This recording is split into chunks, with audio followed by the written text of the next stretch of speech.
Magandang araw mga kaibigan. Bigyan natin ng reaction opinion itong article posted o published by Proud Bisaya Abay PH sa Facebook. Title ng article, Marcos, those behind corruption will face punishment. President Marcos Jr. said corruption continues to be one of the most serious threats to governance in the country, warning that it directly undermines the delivery of basic services to the people.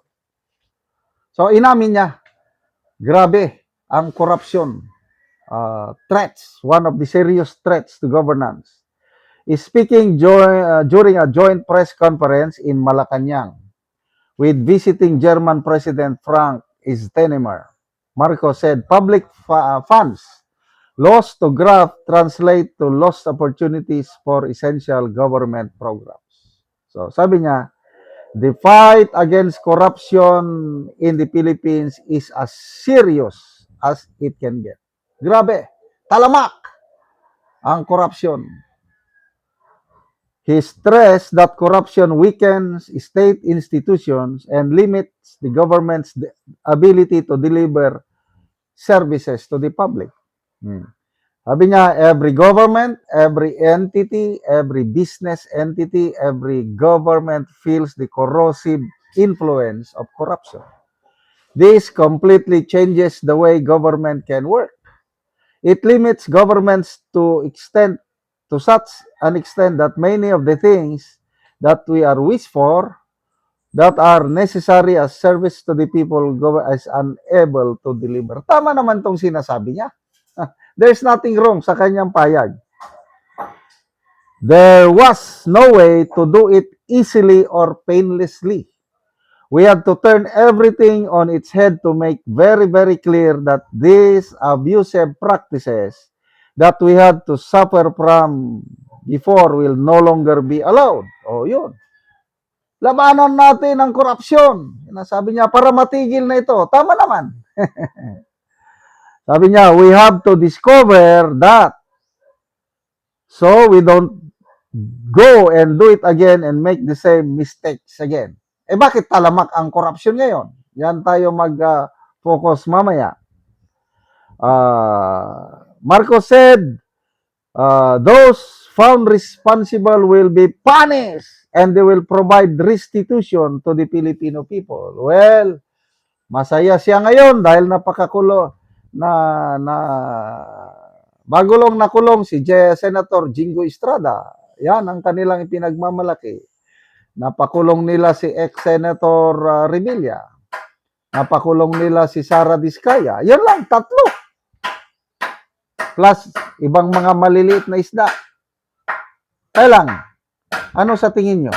Big fish ba ito? To me, hindi. Estrada?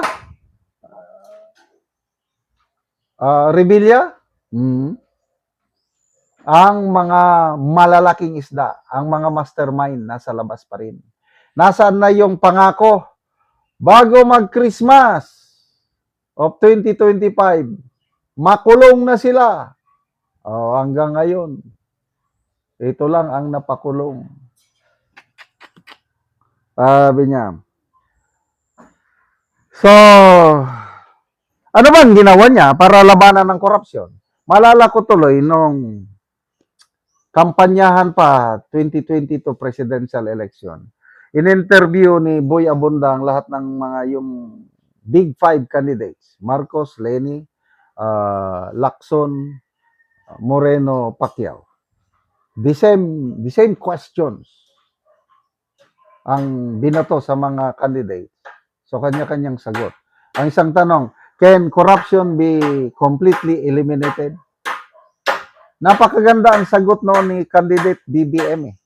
Sabi niya, no, it can only be minimized. Why? Corruption is in the heart. Nasa puso. Sabi ko, wow, galing.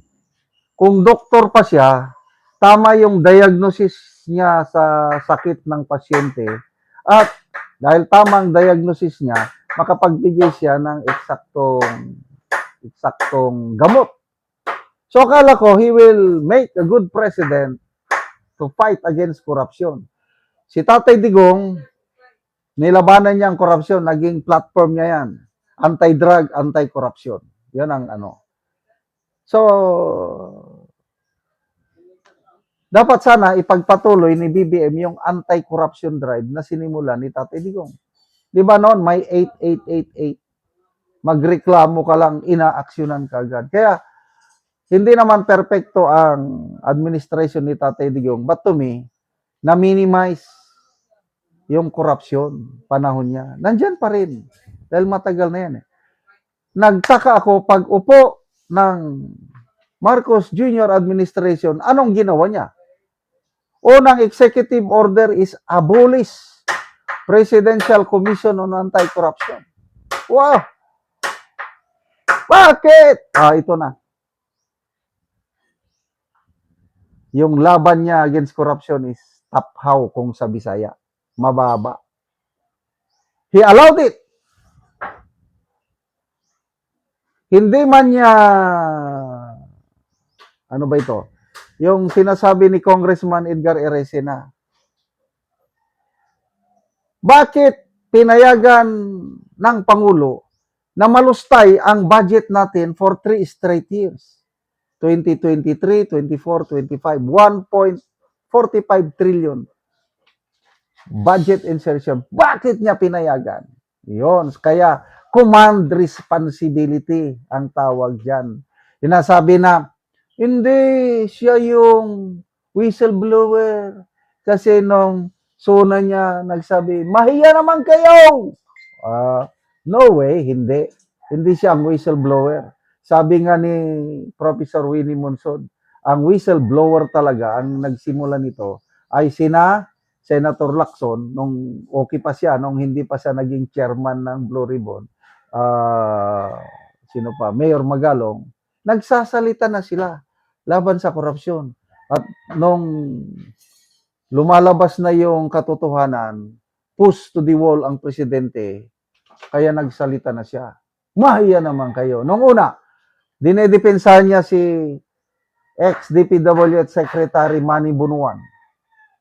Maganda daw, may tiwala daw siya. O ngayon, yun na. Kaya, wala akong tiwala sa Pangulo. Itong laban niya sa korupsyon, hanggang lip service lang yan. Yung ICI na ina niya, wala. Kaya ang nakukulong ngayon, yung mga kalaban nilang senador sa politika. Gusto nilang patigil ang Blue Ribbon Committee Investigation ni Marcoleta. Bakit? I don't know. Natatakot sila. Salamat mga kaibigan sa inyong pagsubaybay sa channel nito. Nakakatulong kayo ng malaki sa tribong Talanding ng Bukidnon dahil ang income natin sa channel na ito is pantulong sa tribo. Namimigay tayo ng libreng yero at pako para makapagpatayo naman sila ng mas maayos na tirahan. Panoorin niyo ang video na ito. Ano ni silang natagaan og sin? Og busy kayo sila kay dagan man pud sila nga natagaan og ero.